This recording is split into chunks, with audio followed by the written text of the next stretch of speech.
We had a client call us just a couple weeks ago, and I remember this because there was some panic involved.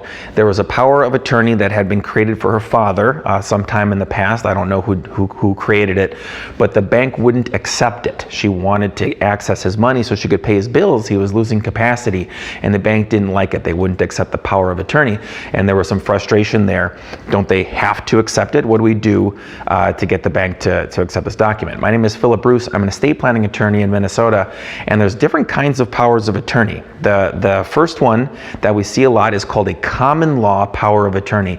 A common law power of attorney is where you write whatever you want. They can be pages of paragraphs. They can be very intricate. They're very good if we're doing a business transaction, or if we're buying some commercial real estate or something like that, and we want someone to be able to act on our behalf for that transaction. Common law powers of attorney are only an authorization. There is no requirement that a bank or other financial company accept it. That's why it's good for these types of things like business transactions. If the bank doesn't like it, we'll just do another one, and we'll give it to you to sign, and we'll try again.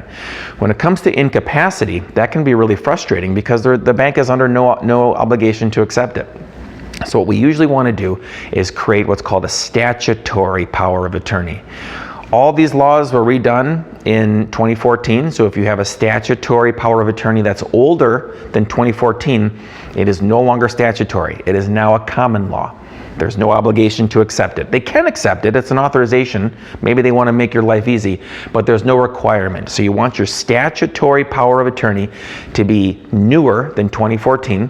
And what this does, if we stick very specifically to the language that's in the statute, if a company is doing business in the state of Minnesota, unless you've waived it on your account agreement somewhere, but assuming you haven't, most people haven't, then the bank, the financial company, is required to accept this. And if they don't, they can be on the hook for damages. More importantly, perhaps, this is the format that everybody uses, so that bank teller is typically going to take one look at it and say, yes, this is fine. And that's what we want. We don't want it to go to the legal department. So when it comes to incapacity, we're typically talking about a statutory power of attorney.